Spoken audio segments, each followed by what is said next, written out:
सर्वप्रथम तर ऍक्च्युली बारामतीमध्ये बोलायचं म्हणजे थोडंसं भीतीदायक आहे. एवढ्या लोकांच्या समोर बोलायचं नाही, थोडी भीतीच वाटते, पण ठीक आहे, आता मॅनेज करतोय कसं तरी. सर्वात महत्वाचं म्हणजे अख्ख्या भारताचा आराध्य दैवत छत्रपती शिवाजी महाराज यांना वंदन करतो आणि शाहू फुले आंबेडकरांना वंदन करून माझे 2 शब्द तुमच्यासमोर मांडायचा प्रयत्न करतोय. काही बोलताना काही चुकलं तर तुमचा मुलगा, तुमचा लहान भाऊ किंवा तुमचा नातू म्हणून मला माफ करून घ्या, कारण इतका काय जास्त बोलण्याचा अनुभव नाहीये. आपण काय फक्त प्रयत्न करायचे काम केले आणि यश ही प्रयत्नानंतर प्राप्त झाले. सो एक माझी दिलगिरी म्हणजे एक मनापासून विनंती आहे की बोलण्यामागचं इंटेन्शन समजून घ्या, त्याच्या मागचं माझं काय म्हणणं आहे ते ऍक्च्युली समजून घ्या. सो की फक्त पडद्यावर बोलतोय तेच फक्त समजून घेऊन नका, त्याच्या मागचं इंटेन्शन पण समजून घ्या. सो काही चुकलं वगैरे तर माफ करून घ्या. ऍक्च्युली तर 22 तारखेला रिझल्ट आला आणि त्या दिवशी कसं झालं होतं की म्हणजे ऍक्च्युली कंडिशन अशी होती की घरी मी ऍक्च्युली प्रिलिमची प्रिपरेशन करायला पुण्यात होतो आणि फेब्रुवारी फुल ऑफ घेऊन पप्पा थोडा आजारी होते गावी, किडनी स्टोनचे 2 PCNचे ऑपरेशन झाले होते. सो घरी हॉस्पिटल वगैरे चालू होतं, मग पप्पांना घरात राहून वगैरे बोर झालं होतं, मग थोडं चेंज ऑफ एन्व्हायरमेंट म्हणून आम्ही बकऱ्यात गेलो होतो. सो बकऱ्यात एक 5-6 दिवस राहिलो आणि 21 तारखेला रिझल्ट वगैरे येणार होतं माहित होतं, पण माझा पप्पांची कंडिशन जास्त असल्यामुळे म्हणजे थोडंसं वातावरण बदल पण पाहिजे होतं आणि मग आम्ही बकऱ्यात गेलो होतो, कारण दूध वगैरे थोडं भरपूर जास्त प्रमाणात अवेलेबल होतं, कारण पिल्ली वगैरे विकायला चालू होतं. त्यामुळं मग 22 तारखेला ऍक्च्युली कसं झालं होतं की आमच्या मावशीच्या दिरांची बकरी कातरायची होती आणि आम्ही एका ठिकाणी होतो, मामांची बिराड एका ठिकाणी होती आणि मावशीच्या दिराची बिराड एका ठिकाणी होतं. सो मी आणि माझा भाऊ सकाळी गाडी घेऊन गेलो आणि पप्पा वगैरे तिकडेच होते. सो ऍक्च्युली रिझल्ट तर 5 वाजता वगैरे लागतो, पण मग त्या दिवशी ऍक्च्युली बकरी कातरायला चालू होती. मी बकरा म्हणजे मेंढा उभा होता, माझा मामाचा भाऊ कातरत होता आणि 2:30 वाजता फोन वाजला माझ्या मित्राचा, निशांत देशमुख म्हणून मित्र आहे, त्याचा फोन वाजला की बाई रिझल्ट लागला आणि 551 रँक आला. की म्हणजे ऍक्च्युली ती खूपच भारी फिलिंग असते, कारण ज्या गोष्टीसाठी तुम्ही इतक्या तत्परतेने प्रयत्न करत असताय आणि इतक्या ते ना की जितक्या जास्त तळमळीने तुम्ही एखाद्या गोष्टीसाठी इच्छा आकांक्षा देऊन तळमळ व्यक्त करत असाल की ती अशी पाहिजे अशी ज्या तुमचे प्रयत्न असतात ना, ती मला वाटतं की डेस्टिनी तुम्हाला हेल्प करते की त्या गोष्टी तुम्हाला अचीव्ह करायसाठी किंवा तुमचे प्रयत्न पण मग तेच की थोडं की नॉर्मल असतं, थोडंसं रडायला वगैरे की आनंदाश्रू वगैरे येतातच. पण मग की मोबाईलवर खूपच जास्त फोन येऊ लागले, इतके जास्त फोन येऊ लागले की फोन येऊन मोबाईल स्विच ऑफ पडू लागला आणि फोन पण इतक्या काही चांगला नसल्यामुळे आता इतकी परिस्थिती झाली की रोज 1-2 वगैरे मिस कॉल येऊ लागले. सो सगळ्यात महत्वाचं म्हणजे की समाजाच्या प्रत्येक स्तरावरून सामान्य नागरिक असो, नोकरदार वर्ग असो किंवा लोकप्रतिनिधी असो, प्रत्येकाच्याकडून शुभेच्छा द्यायला फोन येत आहेत. काही जणांचे मी फोन अटेंड करू शकतोय तर काही जणांचे फोन अटेंड नाही करू शकतोय. सो एकच म्हणायचे की ज्यांचे मी फोन अटेंड नाही करू शकतोय किंवा ज्यांना मी रिप्लाय नाही देऊ शकतोय त्यांची मी ऍक्च्युली दिलगिरी व्यक्त करतो. कारण काय आहे ना, माझं सक्सेस हे माझं नाही आहे, हे काय दर्शवते का सामान्य माणसाचा सक्सेस आहे मला दाखवते की म्हणजे एखादा सामान्य माणूस जिद्द चिकारी ठेवला आणि आपल्या प्रयत्नांशी प्रामाणिक राहून कष्ट करू लागला तर तो त्यांच्या प्रयत्नामध्ये नक्कीच यशस्वी होऊ शकतो.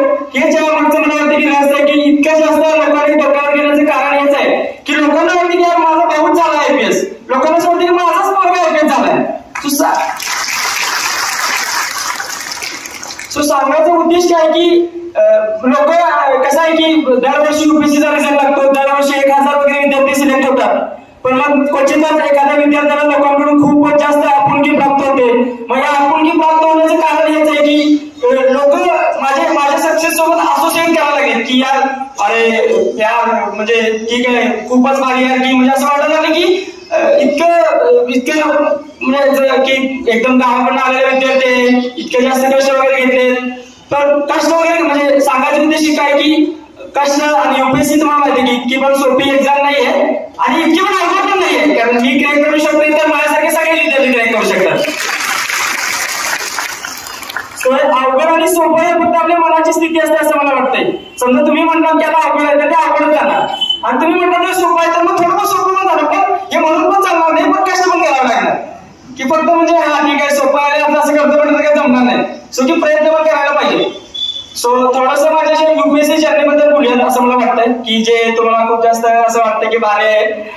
ऍक्च्युली एप्रिल 2021 पासून मी माझी UPSC जर्नी चालू केली, पण त्याआधी मी ऑगस्ट जुलै 2020 मध्ये माझं ग्रॅज्युएशनचं लास्ट इयर चालू होतं. म्हणजे मी college of engineering Pune COIP मधून BTech पास आउट केलं पण मी त्या लॉकडाऊन मध्ये आता घरी बसून काय करायचं, कॉलेज पण ऑनलाईन शिफ्ट झालं होतं, घरी पण थोडी पैशांची गरज होती. मला काय करायचं तर पोस्टमनचा जॉब जॉईन केला मी. गंगापूर पोस्ट ऑफिस म्हणून आमच्या इथून जवळच आहे, त्यावेळी काही जास्त काम नसायचं पोस्टाचं, कारण लॉकडाऊन होतं. म्हटलं ठीक आहे, आठवड्यात एकदा दोनदा जाऊन जर समजा 10,000 महिन्याला मिळत असतील तर भारीच काम आहे, काय निवत काम आहे. तासावर पत्र वाटायची, यायच्या 10,000 द्यायला लागले, सो ते भारी वाटायचं. सो एक 10-11 महिने पत्र पोस्टमनचं काम केलं. पण नंतर जरा कामाचा तापण वाटला. पण मग बॅक ऑफ द माइंड एक होतं की प्रिपरेशन करायची आहे, पण ते प्रिपरेशन करायसाठी स्पार्क भेटत नव्हता. म्हणजे एक चिंतीची गरज असते तुम्हाला, जी की पूर्ण तुम्हाला हेल्प करत असत्या. मग त्याच वेळी माझा मित्र जय पाटील, ज्याचं की तुम्ही व्हिडिओमध्ये खूप जास्त वेळ नाव पण ऐकलं असेल, मंगळवाड्यात आहे. त्यांचे आजोबा बीटी पाटील सर म्हणून, त्यांचे एक विद्यार्थी आहेत अजित शाह म्हणून, इंडस्ट्रियलिस्ट आहेत पुण्यामध्ये, त्यांची यंत्र नावाची कंपनी आहे. सो त्यांनी मला ठरवलं की 2,35,000 रुपयाची मदत त्यांनी मला क्लास लावण्यासाठी केली. सो एप्रिल 2021 मध्ये मी आणि जय दोघं दिल्लीला जायचा प्लॅन केला. 2,35,000 रुपये त्यांनी पाठवले, क्लास लावला, 1 वर्षाचा क्लास केला. 2022चा अटेम्प्ट मे जूनच्या दरम्यान 2022चा माझा पहिला अटेम्प्ट दिला.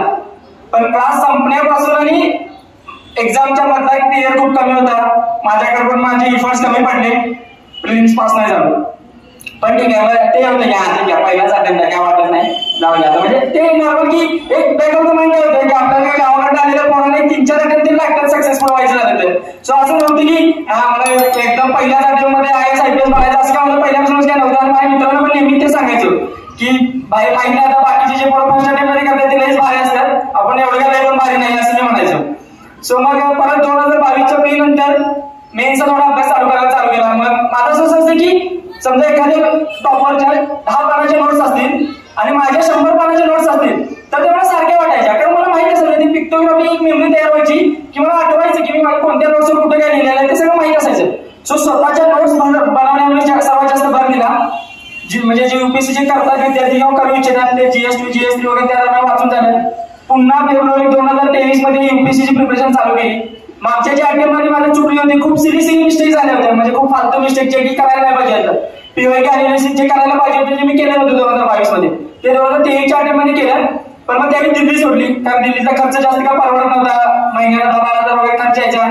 आणि खूप चांगली गोष्ट म्हणजे दिल्लीतले जे ओनर होते आमच्या आम्ही म्हणायचो, त्यांनी ऍक्च्युअली आमचं रेट होतं 6,000 रुपये, जे आणि बाकीचा माझा मित्र 6,000 घ्यायचे, पण त्या माझ्याकडून 3,000 घ्यायचे, कारण मी त्याला सांगितलं की अशी माझी परिस्थिती आहे. सो सांगण्याचा उद्देश आहे की परिस्थिती काही असो, परिस्थितीत जास्त भाव नाही गेला पाहिजे.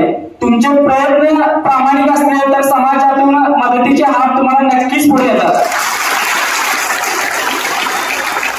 फक्त काय असतं की ते समाजाला बिलीव्ह करायची ताकद तुमच्यामध्ये असते, की समाजाला वाटलं पाहिजे की यार पूर्ण काहीतरी करून दाखवणार, की म्हणजे काही नाही काय बनणार म्हणजे बनणार. सो जोपर्यंत तुम्ही समाजाला दाखवून नाही देणार, समाजाला लोकांना दाखवून नाही देणार की बाबा पूर्ण काहीतरी जिद्द चिकाटी आहे आणि काहीतरी बनणार तरी, तोपर्यंत समाजातला एकही माणूस तुम्हाला मदत करायला तयार होणार नाही.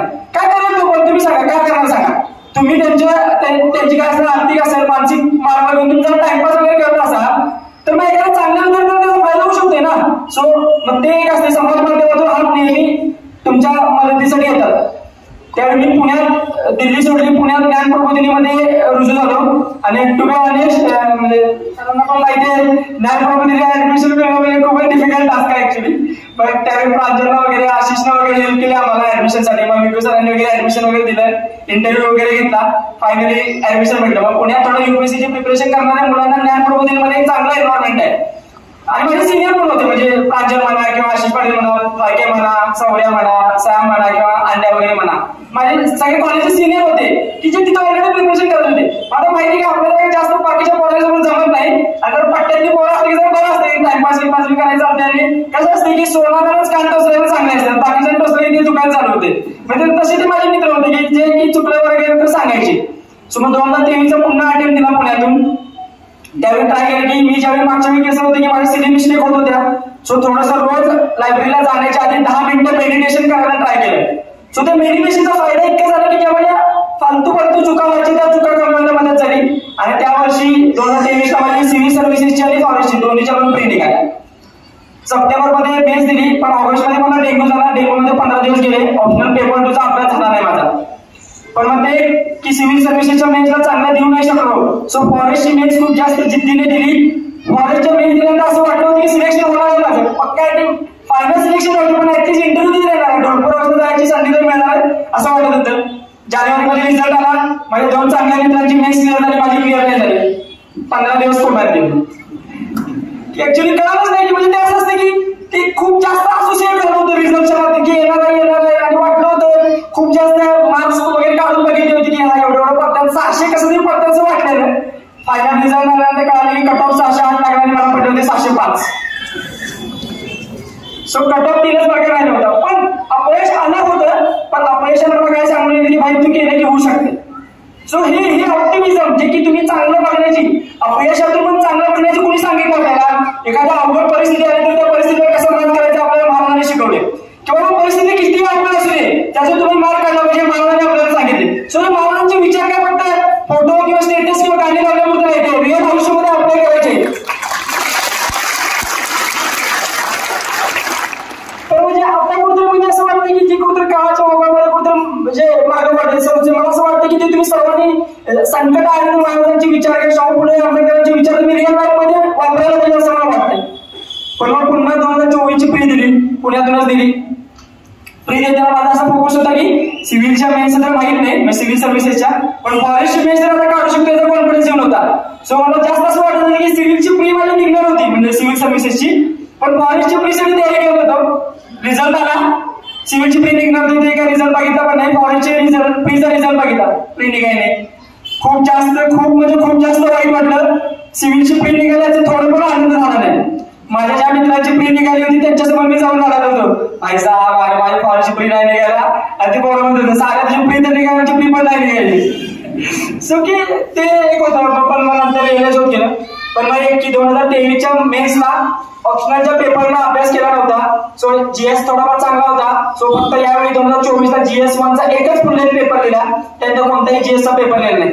ऑप्शनलच्या दोन्ही पेपरची खूप चांगली प्रिपरेशन केली, खूप चांगली प्रिपरेशन केली. जीएसचे पेपर लिहून आलो, मग आता वाटलं हा इंटरव्ह्यूचा कॉल येतो यावर्षी. मग परत ऑप्शनल पेपर पण झाला माझा, जो की माझा स्ट्रॉंग पॉईंट होता आणि त्याला मागच्या वर्षी पण मला चांगले मार्क होते. ऑप्शनल पेपर पण चांगला गेला. म्हणजे वाटलं की आता थोडं चांगलं प्रेझेंटेशन वगैरे केलं, अजून एक 10 मार्क वाढतात. मागच्या वर्षी 135 होते, 145 150 वगैरे पडतील. आणि स्ट्रॉंग झालं की आता इंटरव्ह्यूचा कॉल येते वाटतं. पेपर 2 दिला, खूपच रँडम मला असं वाटलं घडलं वाटलं सगळ्यांचं असं जे काही इंटेलिजन्स होतं की आता इंटरव्ह्यूला डोंगरावर जायचं आहे, ते सगळे माझं इंटेलिजन्स निघून गेले. आता म्हणते की बोंबा झालं की काय की परत पुढच्या वर्षी आता अटेम्प्ट द्यायला वाटाले. आणि युपीएससी करणारे पोरांनी एमपीएससी करणारे पोरांना सगळ्यात मोठे दुःख काय असते की मेस देऊन आल्यानंतर मेस देऊन परत प्री द्यायला लागलं म्हणजे डोक्यात ताप असतं, खूप जास्त भीती असते. आणि प्रीचं आहे खूपच रँडम आहे, काय युपीएससी खूपच अवघड आहे. मग त्यावेळी माझा बॅकअप ऑप्शन म्हणून सीएपीएफची एक्झामिनेशन सप्टेंबरमध्ये ऑगस्टमध्ये दिली एक्झाम. प्री मेन्स एकाच दिवशी असल्या. सीएपीएफची एक्झाम क्वालिफाय झाली.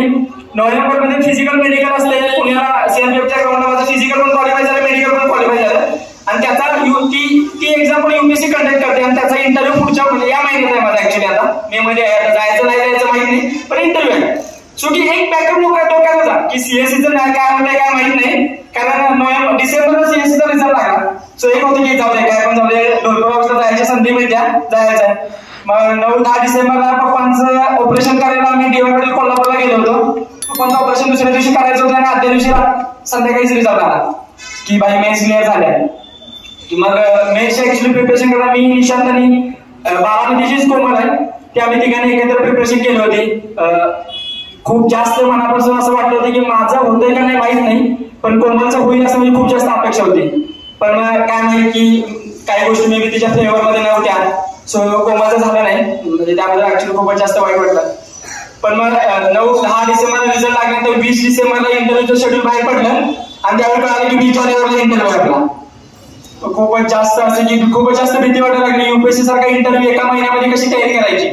पण मग हेच की कोमल आणि निशांत माझ्यासोबत होते, युनिक अकॅडमीचे प्रवीण चव्हाण सर होते. मग एक होते की आपण कसं असतं की आपल्या गावाकडे पोरांना माहित आहे ऍक्च्युली हे ब्लेझर वगैरे आता पहिल्यांदा गोष्टी घालायला चालू केल्या युपीएससीच्या इंटरव्ह्यू वगैरे जाताना. शिवाय म्हणजे त्यावेळी शिवून घेतले ऍक्च्युली मी, खूप अनकम्फर्टेबल वगैरे फील होते. शूज वगैरे पण कधी घातले नव्हते, आपल्याला नॉर्मल सँडलवरच असायचो. ते शूज घातले थोडं शू पॉईंट वगैरे व्हायचं, सुरुवातीला टोचा वगैरे चालू करायचं. मग ते प्रवीण चव्हाण सरांच्याकडे गेलो. मग त्यानंतर सरांनी सांगितलं की शेव करायची काय, ट्रिम करायचं, केस केवढी कट करायची, शूज कोणत्या प्रकारचे घ्यायचे, ब्लेझरचा कलर वगैरे कोणता घ्यायचा, मग पांढरा ड्रेस घालायची कोणता ड्रेस घालायचा. मी आपल्या गोष्टी की खूप खराब ड्रेसिंग सेन्स आहे माझा, मला ऍक्च्युली खराब ड्रेस आहे. प्रिपरेशन तुम्ही काय एक टी शर्ट आणि नाईट पॅन्ट झाली की संपला विषय, जायचं लायब्ररीला यायचं परत झोपायचं. सो त्यावेळी काय सेन्सच नव्हतं की कोणते ड्रेस. आणि एक काय की युपीएससी काय असायचं की बाकीच्या विद्यार्थ्यांना तुम्ही असं वेगळं नाही दिसलं पाहिजे की म्हणजे असं खूप जास्त असं भडक असं टाय वगैरे घातलाय, एकदम झँकी पेंकी ड्रेस वगैरे घालून इंटरव्ह्यूला गेलाय. सो असं काही अपेक्षा नसते. त्यांचा अपेक्षा काय की एक चांगला सिव्हिल सर्वंट बनताय तर एक डिसेंट युनिफॉर्म वगैरे म्हणजे डिसेंट तुमचं क्लॉथिंग वगैरे असायला पाहिजे. मग सरांनी वगैरे त्यावेळी सांगितलं, मग कपडे वगैरे घेतले, ब्लेझर वगैरे शिवून वगैरे घेतलं. 20 जानेवारीला माझा इंटरव्ह्यू होता. त्या दिवशी आमचा बोर्ड आफ्टरनून सेशन मध्ये होता आणि 2 वाजता बोर्ड चालू व्हायचा होता, 2:30 वाजता बोर्ड चालू झाला. त्याचा फटका मला आता बघतोय 107 मार्क पडलाय. कारण इंटरव्ह्यू चालू होता. ऍक्च्युली इंटरव्ह्यू मध्ये गेला. सुरुवातीला चेअरमन सरांनी मला थोडंसं माझ्या म्हणजे पोस्टामध्ये जॉब केला होता एबीपीएम म्हणून, असिस्टंट ब्रांच पोस्ट मास्टर म्हणून. मग ते एबीपीएमचा अर्थ सरांना माहित नव्हता. मग त्याबद्दल त्यांनी मला विचारलं. मग त्यांनी मला सांगितलं की तू जॉब सोडलास, मग जॉब सोडल्यानंतरच्या आत्ताचे तुझे फायनान्सेस कसे मॅनेज करता येईल त्यांनी मला विचारलं. मग त्यावेळी मला भारी वाटलं. माझं थोडं फायनान्शियल बॅकग्राऊंड वगैरे कन्सिडर केलं तर मार्क वगैरे जास्त पडलेलं वाटतं. ते जरा बॅकग्राऊंड माइंड मध्ये चालू होतं गेले. आणि मग दुसऱ्या एका सरांनी एकदम फुल मला माझी घ्यायचीच ठरवलेली त्या सरांनी पूर्ण वगैरे. आता सरांना माहिती आहे की युपीएससीच्या इंटरव्ह्यूचं कसं आहे, ग्रिलिंग करायला एखादा मेंबर वगैरे चालू केले की फुल ग्रिलिंग करायला चालू करतात. मग त्यांनी मला ऍक्च्युली इंडिया भारत डिबेटवर पण क्वेश्चन विचारायला चालू केले. त्यानंतर पीओके बद्दलचं वगैरे पण क्वेश्चन विचारले. पण मग तेच की आपल्याला खूप जास्त एक्सपिरियन्स नाही, काही जे काही थोडंफार नॉलेज आहे की जे काही ऑलरेडी सर्व्हिसमध्ये आहेत सरांच्यासारखे त्यांनी सांगितलेले कुठल्या तरी भाषणामधल्या त्याच्या पुढचे नोट्स वगैरे काढून दिले किंवा बॅक ऑफ द माइंड मध्ये असले की बाबा हे ऑफिशियल ओपिनियन आहे गव्हर्नमेंटचं. मग ते मी ओपिनियन सांगायला लागलो. खरं तर मला सांगा, माझ्यासारखे 25-30 वर्षाचे पोरगे 40 वर्ष अनुभव असणारे लोकांच्या समोर इंटरव्ह्यू द्यायला गेले तर त्यांना माझ्या उत्तर एकदम फालतूच वाटणार ना. म्हणजे त्यांना असं वाटतं की काय पण काहीतरी बुकिश वगैरे उत्तर द्यायला लागले. पण बाहेर काय ऑप्शन पण नव्हतं. मग ठीक आहे उत्तर वगैरे दिली. माझं एक बोर्ड मेंबर होते. ऍक्च्युली माझी युपीएससी डिटेल ऍप्लिकेशन फॉर्म भरताना हॉबी भरून घेते तुमची, म्हणजे तुमचं छंद काय आहे विचारत्या. सो मी छंद टाकताना शीप अँड गोट रेअरिंग, म्हणजे वडील आई वडील मेंढपाळ करतात त्यामुळे मी शीप अँड गोट रेअरिंग हाच माझा छंद टाकला होता. आणि याचा फायदा म्हणून मला ऍक्च्युअली इंटरव्ह्यूने म्हणजे एखाद्या बोर्ड मेंबरने मला क्वेश्चन विचारायला चालू केले. मग त्यांनी मला विचारलं की शेळी दूध किती देत्या. मग त्यांनी विचारलं की शेळीचे दूध वाढवायला काय करायला पाहिजे. मग त्यावेळेला सांगितलं. मग त्यांनी असं म्हणलं की आजकाल डॉक्टर्स शेळीचे दूध इतके जास्त काय रिकमेंड करू लागले. मग त्यांना सांगितलं की शेळी खूप जास्त मेडिसिनल प्लांटचा पाला वगैरे खातात आणि तो जास्त मेडिसिनल कंटेंट शेळीच्या दुधामध्ये उतरवतो. सो त्यामुळे डॉक्टर्स शेळीचे दूध रिकमेंड करू लागले. सो त्यामुळे ऑलरेडी तो चेअरमन सरांचा तो क्वेश्चन माझ्या फायनान्शियल बॅकग्राऊंड बद्दलचा आणि हा क्वेश्चन मला वाटलं की हा ठीक आहे बाबा खूप जास्त खराब तरी मार्क येणार नाही. कारण इंटरव्ह्यूमध्ये पोरांना दिले तर 100 पण मार्क देतात, दिले तर 200 पण मार्क देतात. इव्हेंच्युअली या गोष्टीचा फायदा झाला. सांगायचा उद्देश इतकाच की काय 160 मार्क पडले, डिसेंट आहेत, थोडंसं ऍव्हरेज आहेत, पण ठीक आहे काय हरकत नाही. अजून कमी आले तर लिस्टमध्ये पण असलो नसतो. सो एक की काय म्हणजे तो हॉबी टाकण्यामागचा हेतू काय की बाकीचे कोण म्हणजे मी पहिलाच असं विद्यार्थी नाही मेंढपाळाचं की आता युपीएससी इंटरव्ह्यू वगैरे जातोय. माझ्या आधी पण खूप जास्त मुलं गेली असतील, माहित नाही मला ऍक्च्युली कन्फर्म आहे. पण त्या मुलांना मला वाटतं की काय मला वाटतं की बरोबर कमी मला वाटतं का काय काय माहित नाही की शीप अँड गोट रेअरिंग टाकायची किंवा नमूद करायची का कमी मला वाटतं असं माहित नाही मला. पण मला काय कमी मला वगैरे काय वाटतं नाही. आणि ज्या व्यवसायामध्ये स्वतःचं पोट भरतंय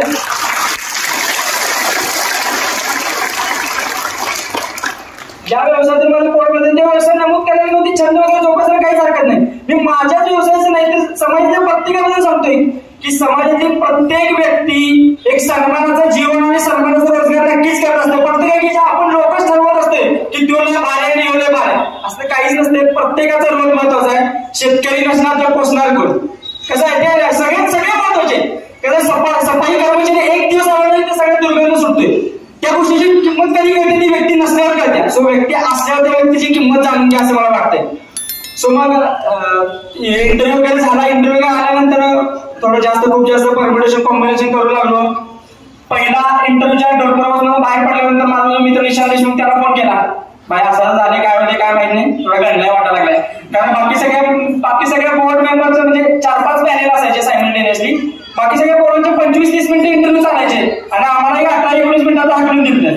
काय मिळालं काय माहिती काय भाई अजून एक 4-5 मिनिटं बोलायला दिले असं अजून एक 5-10 मार्क चांगलं मिळालं असतं असं वाटायचं. पण मग तेच की माहित नाही म्हणजे देवाचे तुमच्यासाठी काहीतरी प्लॅन्स बनवून ठेवलेले असतात. सो इव्हेंच्युअली चांगला रिझल्ट लागला आणि झालो 551 रँक भेटला. खूपच भारी फिलिंग असते. ऍक्च्युली IPS भेटते असं वाटतंय, म्हणजे मागच्या 3-4 वर्षाचा ट्रेंड करता 600 पर्यंत IPS आले अलोकेशन, पण वाटतंय पण नाही आता IPS किंवा IRS कस्टम पण भेटू शकते. सो सांगायचा यातून उद्देश इतकाच की मी करू शकतोय तर तुम्हीही करू शकताय. मला काय रावणासारखी 10 डोकी नाहीये किंवा 10 पाय नाही किंवा 10 हात नाहीये. मला ही एकच डोकं आहे, 2 हात 2 पाय आहे. मीही सामान्य कुटुंबातूनच आलोय. आई वडील दोघंही माझ्या लहानपणापासून मेंढपाळाचा व्यवसाय करायचे, पण आमच्या शिक्षणाखातीर 6वी-7वीला बकरी मामांच्याकडे घातली आणि गावाकडे शिफ्ट झाले. पण मग 8वी ते 12वीची सिच्युएशन इतकी खूप जास्त हालाकीची झाली, मी कधी बोललेलो पण नाहीये. कारण कसं आहे की खूप जास्त परिस्थितीचा भाऊ पण करायला नाही पाहिजे, पण मला आता वाटतं की ही गोष्ट आवर्जून सांगितली पाहिजे. 10वीची सुट्टी पडली. माझा मित्र होता, माझा बॅचमेट, त्याला शाळा सुटली होती रोहित टोनके म्हणून. त्याचा ट्रॅक्टर होता, तर त्या ट्रॅक्टरवर शेणखत वगैरे भरायला जात होतो, बिटा वगैरे पण भरायला जात होतो. सो सांगायचा उद्देश काय की कोणतेही काम करायला कधीही लाजलो नाही आणि तुम्ही लाजायला नाही पाहिजे. तर कसं आहे की कामामध्ये आवड निर्माण झाली पाहिजे. जे काही काम करताय ते आवडीने काम करायला पाहिजे असं मला वाटतंय. आणि जे विद्यार्थी ऍक्च्युली UPSCचे प्रिपरेशन करत आहेत त्या विद्यार्थ्यांसाठी थोडेसे 2 शब्द.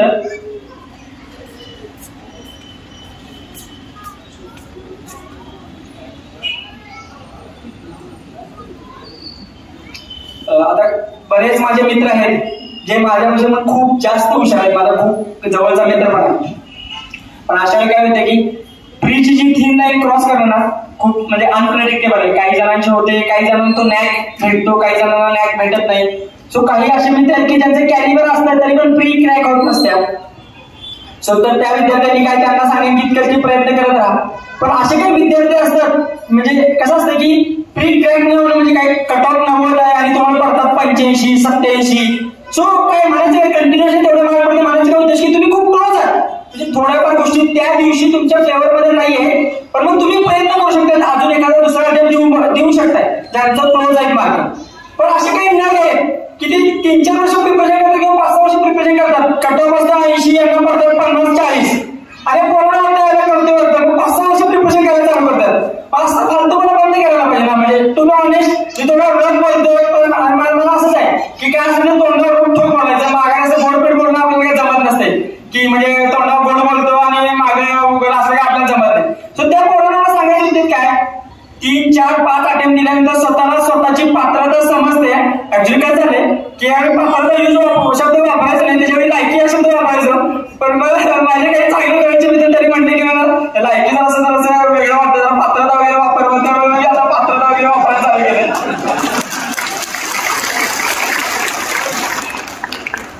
सो म्हणजे एवढ्या मुलांना सांगायचा उद्देश आहे की तुम्हाला तुमची स्वतःची पात्रता समजते. तुम्ही UPSC क्रॅक करू शकताय की नाही हे तुम्हाला कळतंय. जसं वाटतंय करू शकत नाही तरी MPSC वर शिफ्ट व्हा किंवा बाकीच्या करिअर ऑपॉर्च्युनिटीज एक्सप्लोर करायला चालू करा. सांगायचा उद्देश इतकाच की काय माझं हे UPSC तर यश आहे खूप संकुचित प्रवृत्तीचे यश आहे. कारण एक ढाचा आहे, त्या ढाच्यामध्ये मी प्रयत्न केला, त्या ढाच्यामध्ये यशस्वी झालो. आयुष्यामध्ये करण्यासारखे खूप जास्त मार्ग आहेत. एकच नाही कसं आहे की खाईन तर तुपाशी नाही तर उपाशी असलं गेली की मग उपाशी मारायची पाहिजे. द्या असलं काय करू कसा की म्हणजे काय की मान्य की प्रयत्न काय करायचे की आयुष्यात 30, 40, 50 वर्ष झाल्यानंतर असं रिग्रेट नाही वाटलं पाहिजे की ज्या आईला प्रयत्न केले असते 15 असतं थोडंफार सक्सेस झाला असतो. सो असं रिग्रेट नाही वाटलं पाहिजे. सो हे जे बॅकग्राऊंड माइंड असायचं की प्रयत्न करण्यामागचं कारण येत असायचं की अजून एखादा अटेम्प्ट दिला असता, मित्र आहे झाला मी पण आहे मी तुझं वाटतंय, म्हणजे असं थोडंसं वाटायला नाही वाटलं पाहिजे. हे एक बॅकग्राऊंड माइंड असायचं. सो हे लक्षात ठेवा. सो जे पोरं कंटिन्युअसली फ्री मध्ये फेल होतात त्या मुलांना एवढं सांगायचं की बाकीचे ऑप्शन एक्सप्लोर करायला चालू करा. म्हणजे तुम्हाला वाटेल आता सिलेक्ट झाला गेले शाणा आलाय वाटतंय. पण खरं सांगतो, सत्य परिस्थिती सांगतो, पहिल्या 2ऱ्या अटेमध्ये IAS बनायचं जे झील होतं की नाही आता IAS बनायचं आहे, 3ऱ्या अटेमध्ये असं वाटलं की भाई जॉब पाहिजे आता आणि काही पण लिस्ट मध्ये नाव बाकी पुढचं पुढे बघायचं. सो त्या मुलांना मला खरंच खूप प्रामाणिकपणे सांगतोय, खूप तळतळीने सांगतोय. आई वडील खूप जास्त अपेक्षा देऊन किंवा भाऊ देऊन तुम्हाला पैसे पुरवत असते महिन्याला. सो त्याची कुठं जाणीव ठेवा. कसं आहे की आणि 100% सांगतो की जमते नाही जमते कळते विद्यार्थ्याला. सो ते बघा आणि त्यानुसार तुम्ही करिअरचे बाकीचे ऑप्शन एक्सप्लोर करायला चालू करा. आणि जे विद्यार्थी माझे सक्सेस बघून या समुद्रात डुबकी वगैरे मारायला आता थोडे इच्छुक आहे त्या मुलांसाठी, म्हणजे ज्यांच्यामध्ये आता ग्रॅज्युएशन वगैरे चालू आहे त्या विद्यार्थ्यांसाठी, की युपीएससी किंवा एमपीएससी करायचं आहे त्यामुळे तुमचं करिअर अजिबात खराब करून घेऊ नका. एखाद्या चांगल्या नामांकित कॉलेजला ऍडमिशन घ्या, त्या ऍडमिशन मधून ग्रॅज्युएशन कम्प्लीट करा. मी आज यशस्वी होण्यामागचं कारण माझं graduation college of engineering COP सारख्या एका नामांकित कॉलेजमधून झालंय. लोकांना काय आहे की सक्सेस दिसते, सक्सेस मागची स्टोरी दिसत नाही की बाई पोरग सीओपी मधून शिकले. आता तुम्हाला माहिती आहे की युपीएससी मध्ये सक्सेस मिळवणं अवघड आहे, पण सीओपी मध्ये ऍडमिशन मिळवणं तेवढंच अवघड आहे. शेवटी काय की एखाद्या चांगल्या म्हणजे की गव्हर्नमेंट मेडिकल कॉलेजला घ्या, फार्मसी कॉलेजला घ्या, कुठून पण करा. म्हणजे आर्ट्स कॉमर्स करायचं तर JNU DU सारख्या चांगल्या नामांकित युनिव्हर्सिटी मधून करा. की आपल्या गावाकडे थोडंसं आर्ट्स कॉमर्स जास्त की नाहीये, पण DU ला JNU ला वगैरे बघा आर्ट्स कॉमर्स करणं म्हणजे एकदम टॉपची प्रायोरिटी आहे. सो की तुम्हाला करायचं ग्रॅज्युएशन तर इतक्या भारी युनिव्हर्सिटी मधून करा की म्हटलं पाहिजे घ्यायला पोरं DU मधून पास झाले. इथे आमचं पण वाटतं असं वाटतं. आता आम्ही ग्रॅज्युएशन सीओपी मध्ये केले, जे DU मध्ये JNU मध्ये पास आउट त्यांना वाटलं DU मधून पास आउट झाले. म्हणजे बघण्याचा एक दृष्टिकोन वेगळाच असते. सो तो दृष्टिकोन तुम्ही कमावा लागतो, तो आपोआप मिळत नाही, तो कमावा लागतो. जे IIT मधून पास आउट झाले त्या पोरांना वाटतंय फायदा हा IIT मधून पास आउट झाले. सो ते काय नाही ते आहे ऍक्च्युली जो ऑरा आहे IITचा गव्हर्नमेंट मेडिकल कॉलेजचा तो त्यांनी ते कमावलंय. ते असंच भेटलेलं नाहीये, त्यांनी त्याच्या मागचे कष्ट पण आहे. सो ग्रॅज्युएशन खूप चांगल्या नामांकित कॉलेजमधून करा. मी प्रिपरेशन ग्रॅज्युएशनच्या म्हणजे त्यावेळी माझं इंग्लिश इतकं खराब म्हणजे इतकं काही चांगलं नव्हतं. थोडं आपल्या गावाकडे माहिती नाही इंग्लिश की ठीक आहे जरा जमत असते जरा जमत असतंय. मग इंग्लिशची ती भीती घालवण्यासाठी म्हणजे जे प्रिपरेशन करायची इच्छुक आहे त्या विद्यार्थ्यांसाठी सांगतोय ग्रॅज्युएशन मध्ये. सो थर्ड इयर मध्ये माझं म्हणजे थोडं कसं टेक्निकल इंग्लिश चांगलं होतं, पण जे ह्युमॅनिटीज वाले इंग्लिश जे द्यावं लागत होतं पेपरमध्ये इतकं काही चांगलं नव्हतं. सो मग डेलिव्हरी प्रॅक्टिस करायला चालू केली. एनसीईआरटी जे की युपीएससी करणाऱ्या विद्यार्थ्यांसाठी खूप बेसिक समजलं जातं आणि ते बेसिक पण आहे. कसं एनसीईआरटी ऍक्च्युली नवीन पोरांसाठी बनवलेले 12वीच्या, पण युपीएससीची पोरगी इतकी आढळली असते की त्यांना समजत नाही, त्यामुळे परत एनसीईआरटी वाचायला लागते. सो आम्ही काही हुशार नसतो असं मला म्हणायचा उद्देश आहे. मग तेच 12वीची एनसीईआरटी परत वाचायला लागतात. मग पोरांनी मग त्यावेळी एनसीईआरटी वाचायला चालू केले. मग त्यावेळी इंग्लिश मध्ये एवढं भारी होतं. सो इंग्लिश मध्ये अवघड शब्दांचे अर्थ मराठीमध्ये त्या पुस्तकांमध्ये लिहू लागलो. थर्ड इयर लावून गेलं. मग माझे जे मित्र होते ते म्हणू लागले की सध्या परिस्थिती काय की मराठी ऍज अ मेन्सला मीडियम घेऊन किंवा मराठी ऍज अ इंटरव्ह्यूला घेऊन सिलेक्शनचा रेशो कमी आहे as compare to English. So असं डिसाईड केलं की इंग्लिश मधून आता पेपर देऊया.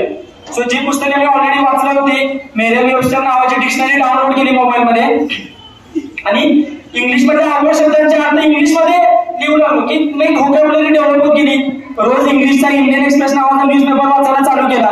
मग स्वतःच एक व्ह्यू पॉईंट वगैरे बनायला तयार झाली. सो एक स्टेज असं आली, त्या स्टेजला असं वाटू लागली की ऍक्च्युली युपीएससी मध्ये मराठी मधून पण पेपर द्यायचा असतो, आम्हाला पेपर असतं. तिथे अशी सिच्युएशन अशी आली की आम्हाला सस्टेनेबल डेव्हलपमेंट मराठीमध्ये काय म्हणतात, क्लायमेट चेंज मराठीमध्ये काय म्हणजे असं सिच्युएशन आली. सांगायचं उद्देश काय की म्हणजे थोडंफार ग्रॅज्युएशन पण इंग्लिश मधून झालं. मग त्यावेळी मी माझ्या जे ऑलरेडी मराठीमधून ज्यांनी ग्रॅज्युएशन वगैरे केलं MA वगैरे केलं त्या मुलांना मी फोन लावले, भाईला काय म्हणायचं असतं. मग ते थोडे कीवर्ड्स वगैरे जमा करून घेतले, कारण मराठीमध्ये एससी लिहायचं होतं अवघड टास्क व्हायचं. आणि खरं सांगतो 75 मार्क मिळवणं पण पोरांना अवघड जातात मराठीमध्ये. माझ्या एका मित्राला 70 मार्क पडले मराठीमध्ये आणि मराठी क्वालिफाय झालं नाही तर तुम्ही तिथे किती पण मार्क मिळाला तुमचा पेपर चेक होईल. सो सांगायचं काय की प्रत्येक विषयाचं महत्व आहे. मी हेच करेन तेच करेन एवढंच करेन तेवढंच करेन चालत नाही. हे करायला लागते, पर्यायच नाही. तू करणार नसतं बाकीचे कोणतं करणार, सिलेक्ट होणार पुढे जाणार. आता तू ठरव करायचं की नाही करायचं. सो मग ते की ग्रॅज्युएशनच्या मुलांनी काही थोडंसं जे एनसीईआरटी वगैरे चालू करा. माझा रँक 551 आहे, माझा खूप खाली रँक आहे. युपीएससी मध्ये ऑल इंडिया रँक 1 ते 10 मध्ये जी मुलं असतात त्यांची टॉपरची स्ट्रॅटेजी बघायला चालू करा. मी काय अशी माझ्याकडे अशी काही जादूची छडी नाही आहे जी की मी 12वीच्या पोराला देणार आणि युपीएससी मध्ये 12वी पोरं सिलेक्ट होणार. एक जादूची छडी आहे, हार्डवर्क हार्डवर्क हार्डवर्क. बाकी आपल्याकडे काहीच मंत्र नाहीये जो की मी तुम्हाला देईन. आता इथे येण्यामागचं कारण इतकंच की आज एकटा यशस्वी होते, उद्या 12 मध्ये ते 100 पोरं युपीएससीच्या लिस्ट मध्ये लागतील. सो ग्रॅज्युएशनच्या मुलांनी त्या गोष्टीचा घेतला पाहिजे. आणि मी दिलेला क्लास केला. क्लास करण्यामागचं कारण माझं हेच होतं की 2-3 वर्ष प्रिपरेशन केल्यानंतर परत रिग्रेट नाही झाला पाहिजे. आईला क्लास केला असता बरं असतं, असं बरं भारी वाटलं असतं. सो की कसं आहे की माणूस आयुष्यामध्ये पैसा उभा करू शकतो. माझी परिस्थिती अजून पण खराब आहे. मला आता पेमेंट वगैरे चालू आहे तर सांग मला उद्देश काय की अजून जर्नी वगैरे लांब आहे. अजून पण परिस्थिती जशी रिझल्टची आली होती तशीच परिस्थिती आहे. आज काही जास्त रिझल्ट लागला वगैरे काय असं काही नाहीये. सो सांगायचा उद्देश काय की मी करू शकतोय तर तुम्हीही करू शकताय. सो क्लास लावण्यावरचं कारण एवढंच होतं की रिग्रेट नाही वाटलं म्हणजे माणूस आयुष्यामध्ये पैसा उभा करू शकतो. पण एकदा ती 1-2 वर्ष निघून गेले तर आयुष्यात ती 1 वर्ष नाही आणू शकत. मार्क करून घ्या. खरं सांगतोय खूप जास्त रिग्रेट होतो वेळ निघून गेल्यानंतर. सो ते माझं म्हणणं होतं की मग क्लास लावून टाकला. आणि क्लास लावून का टाकला? मला 2,35,000 रुपये अजित शाळेने मला मदत केली होती म्हणून क्लास लावला. समजा मला पण मदत करायला तयार झालं असतं तर मी क्लासेस लावला असता. सिंपल होतं. मला पण सिंपल होता. पैसे जमा झाले क्लास लावायचा, नाही जमा झाले सेल्फ प्रिपरेशन करायचं. मग आता ज्यांच्या घरची फायनान्शियल कंडिशन चांगली आहे त्यांनी मला असं वाटतं की क्लास लावायला हरकत नाहीये. ठीक आहे. आता बाकीचं मी होतं सांगणार नाही. थोडं कॉपीराईट इश्यू मला थोडं येते तसं बोलणार नाही आता ऍक्च्युली ऑन स्क्रीनवर. ठीक आहे. मी बाकीच्या जे पोरं येतात त्यांना सांगेल ऍक्च्युली तसं टेलिग्रामवर काय काय चालतंय ते. सो मग ते क्लास वगैरे लावायचा. आणि खूप जास्त विद्यार्थी असेही आहेत ज्यांनी क्लास न लावता सेल्फ प्रिपरेशन गावाकडे राहून सुद्धा युपीएससी मध्ये रँक मिळवलं. मग घरात सांगायचं नाही नाही मला युपीएससीची प्रिपरेशन करायची आहे. मग ठीक आहे कर की. नाही मला पुण्याला जायचं आहे. पुण्याला जायला म्हणजे असं काही नाही आहे. सांगायचा उद्देश काय की खूप जास्त पुण्यामध्ये लोंढेच्या लोंढे विद्यार्थ्यांचे येऊ लागले आणि त्यांना कळतच नाही की परत कधी जायचं.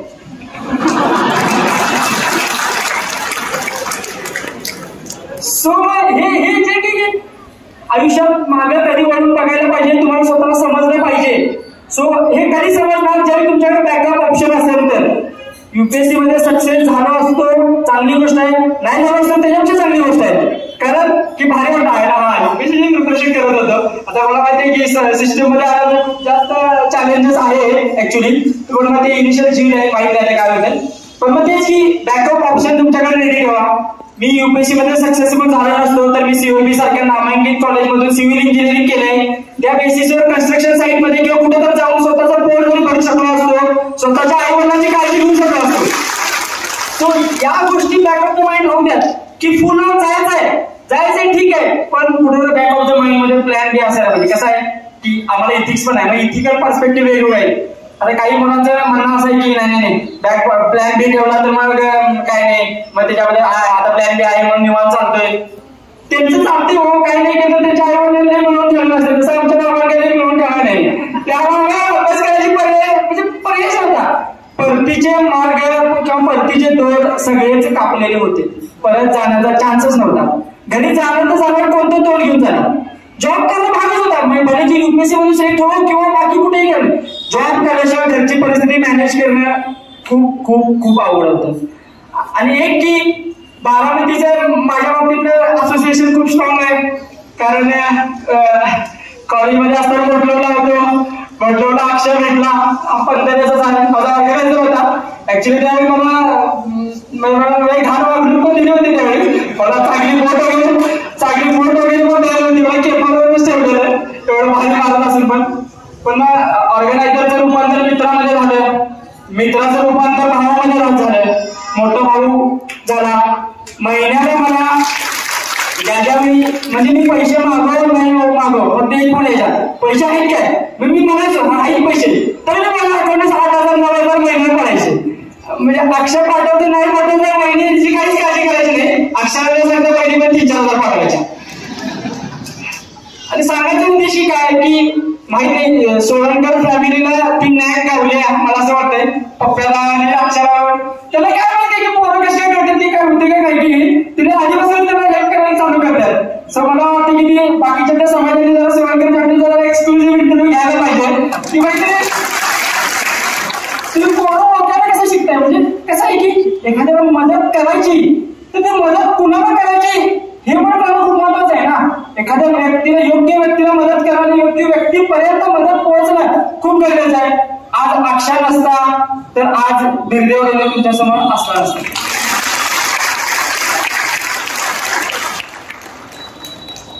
या यशामध्ये कसं आहे, मी फक्त पडद्यावरचा कलाकार आहे.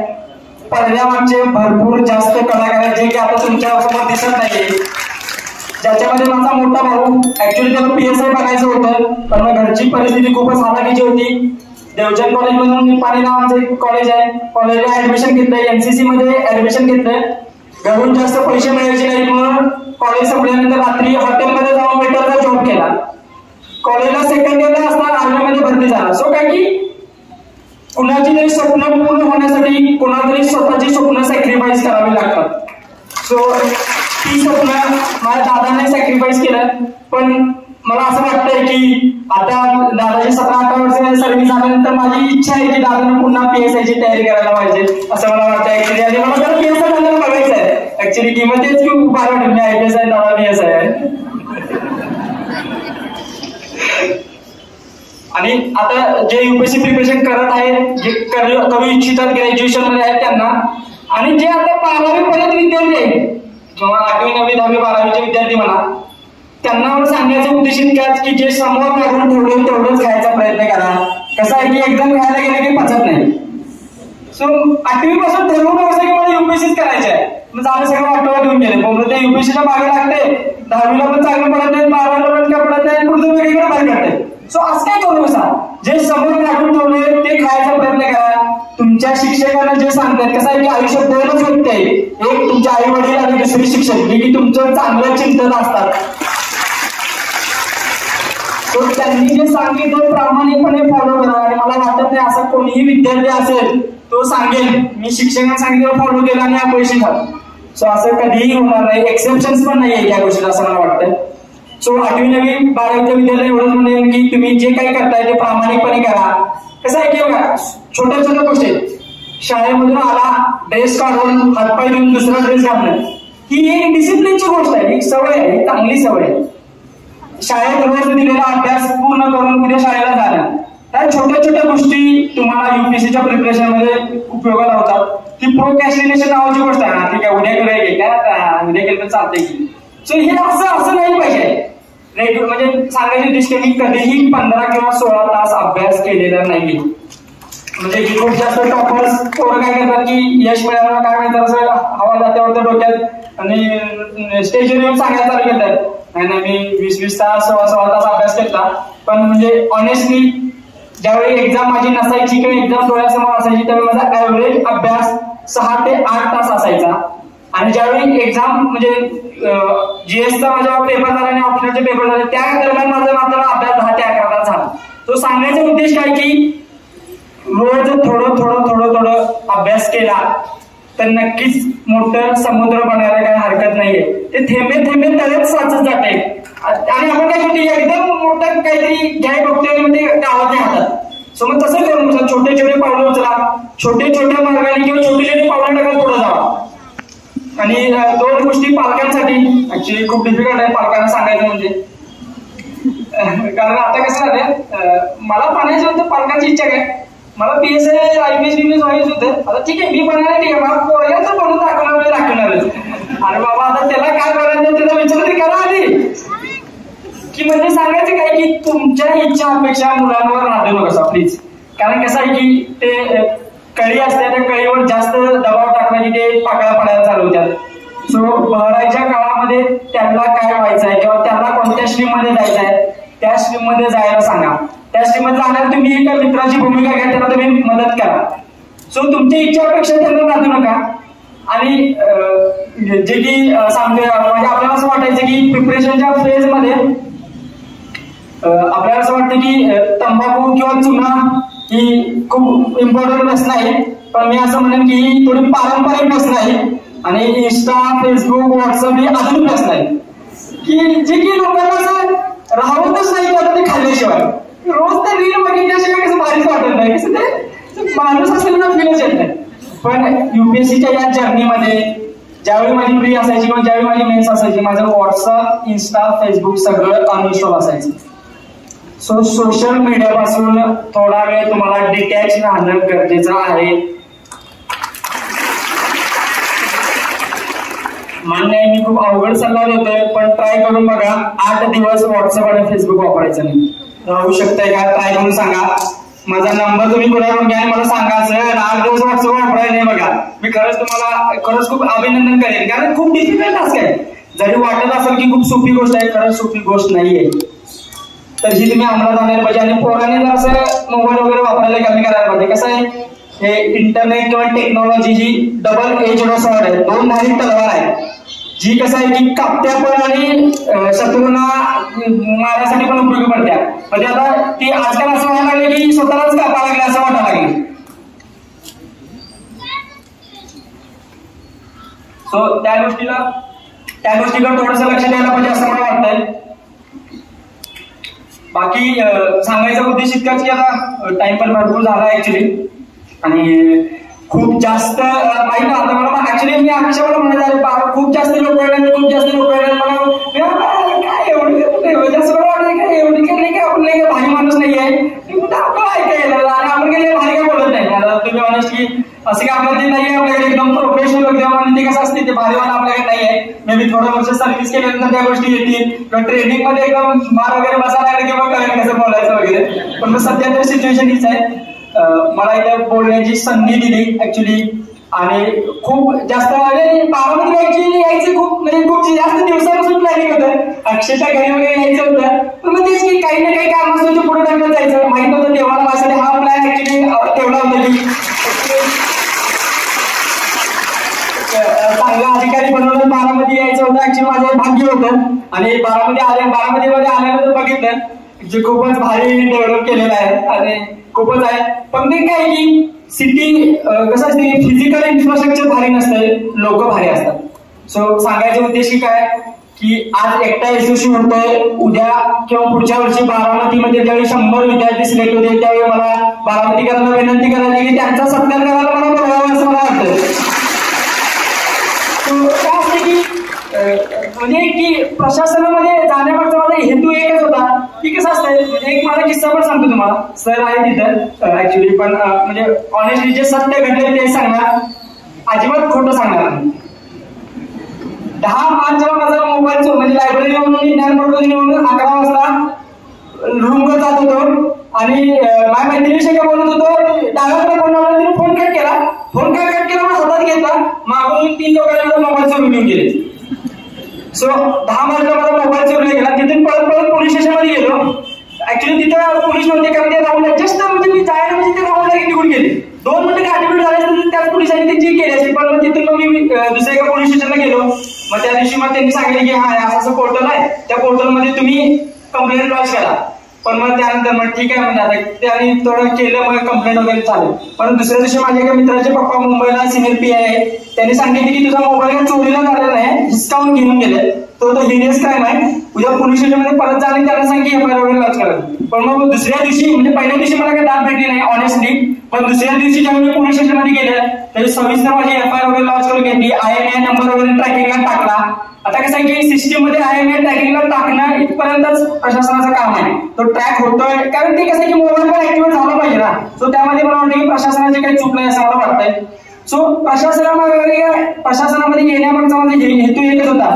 सामान्य माणसाची काय अपेक्षा असते हो, की समजा एखाद्या प्रशासकीय कार्यालयामध्ये गेल्यानंतर काय असते की 2 ऐकून घेणारे काम हवे असतात सामान्य माणसाला, की बाबा मी गेलोय इतर मला काय म्हणायचं ते ऐकून तर घ्या. म्हणजे की बरेच ठीक आहे, म्हणजे प्रॉब्लेम सॉल्व्ह होतो नाही होतो ते म्हणजे बाकीच्या भरपूर गोष्टी आहेत, पण मला काय म्हणायचं ते ऐकून तर घ्या. सामान्य लोकांना काय असते ऐकून घेतल्यानंतर ते काय प्रॉब्लेम सॉल्व्ह होणार नाही माहित नाही, पण ऐकून घेतो तर त्यावेळेला भारी वाटत असते. सो म्हणजे प्रशासनामध्ये जाण्यामागचं हेच की तुमच्या सर्वांचे आशीर्वाद माझ्या पाठीशी राहू दे. प्रशासनामध्ये गेल्यानंतर लोकांप्रती संवेदनशील राहून लोकांप्रती काम करायची संधी मिळवून लोकांच्या ज्या काही अडीअडचणी अडचणी असेल ते ऐकून घेण्याची माझ्या कानामध्ये देवाला मला क्षमता देऊ. तुमच्या सगळ्यांचे आशीर्वाद माझ्या पाठीशी राहून, कारण मला पुन्हा एकदा ऍक्च्युली परत एकदा मी ऍक्च्युली 25 तारखेला माझी एक्झाम आहे, मला परत IAS साठी ट्राय करायचं आहे. हे ट्राय करण्यामागचा हेतू पण हाच आहे की ट्राय करण्यामागचा हेतू पण हाच आहे. अजून एखादा अटेम्प्ट दिला असता आय झाला असता. ही छोटी गोष्ट आहे, पण हीच आहे गोष्ट जी की तुम्हाला हार मानू देत नाही. म्हणजे काही सामान्य माणसाची कॅरेक्टरिस्टिक्स आहे. मी काही खूप भारी माणूस नाहीये. की कसं असते, शेतकरी कसं असते, या वर्षी पीक खराब झालं तर त्या चित्तीला पुढच्या वर्षी तयार होते. नाही मागच्या वर्षी एवढं काही भारी पडा नाही, मग पुढच्या वर्षी चांगलं पीक बनवून दाखवतो, चांगलं पीक काढून दाखवतो. सो तेच जे गुण आहेत सगळ्या लोकांच्याकडून आपल्याला घ्यायचं आहे. युपीएससीची प्रिपरेशन करणं म्हणजे खूप भारी गोष्ट आहे. मला तर वाटतं की डोंगर पकडून उंदीर काढण्यासारखी गोष्ट आहे असं मला वाटते ती. सो एक उद्देश काय की प्रशासनामध्ये गेल्यानंतर की ते लोकांकडून ऐकून घेण्याची मला ताकद देऊ, तुमच्या सगळ्यांचे आशीर्वाद राहावं माझ्या पाठीशी कायम, आणि तुमच्या सगळ्यांची म्हणजे शुभेच्छा पण मला पाहिजे की मला परत आयएस ट्राय पण करायचं आहे. आणि आता माहिती 25 तारखेला फ्री आहे, निघणार आहे नाही निघणार माहित नाही, कारण खूपच ऍक्च्युली रॅन्डम आहे. युपीएससीच्या फ्रीचं माहिती आहे, जास्त हवेत उडायला लागलं की युपीएससी बरोबर आपडते जमल्यावर. सो प्रयत्न करतोय, माहिती खूप जास्त फॅक्टर्सवर डिपेंड आहे. समजा बोलताना माझ्याकडून काही चुकीचे वगैरे शब्द गेले असतील तर त्या चुकीचे शब्द बोलण्यामागचा मला काही किंवा दुखवण्याचा काही माझा हेतू नव्हता. की माझे जे 2 गोष्टी मी ज्या गोष्टीतून घडलो त्या गोष्टीतून समजा मी आता 10 आंब्यांना दगड मारायला लागलो तर त्या 10 आंब्यातला एक जरी आंबा पडला तर मला वाटेल की इथे आल्याचं माझं सार्थक जाईल असं मला वाटतं. तो बोलण्यातून काही चुकीच्या वगैरे गोष्टी घडल्या, बोलून गेल्या असतील, कसं असते बोलण्याच्या तर ओळखातून काही बोलताना कळत नसते. सर तुमचा मुलगा, तुमचा भाऊ किंवा तुमचा नातू म्हणून मी तुमची माफी मागतो सगळ्यांची. आणि मला इथं बोलण्याची संधी दिली आणि खूप जास्त म्हणजे इतका बोलताना एकही आवाज आला नाही. तर म्हणजे इथे खूप भारी फिलिंग असते की एखाद्या समोरच्या बोलण्याला कसं असते की भारी कधी वाटते की ज्यावेळी समोरचे ऐकून घेणारे पण तितकेच व्यक्ती स्ट्रॉंग असतात. आणि जे विद्यार्थी पलीकडे असते त्या सगळ्या विद्यार्थ्यांना मला सांगायचं इतकाच हित व्यासपीठाच्या त्या बाजूला बसून ऐकणे ठीक आहे असतंय, पण व्यासपीठाच्या या बाजूला येऊन ज्यावेळी तुम्ही बोलत असतात आणि सगळे ऐकत असतात खूप भारी फिलिंग असत्या, खूप म्हणजे खूप भारी फिलिंग असत्या. सगळ्या विद्यार्थ्यांना मी एवढीच शुभेच्छा देतो. तुम्ही सर्वांनी सुद्धा या साईडला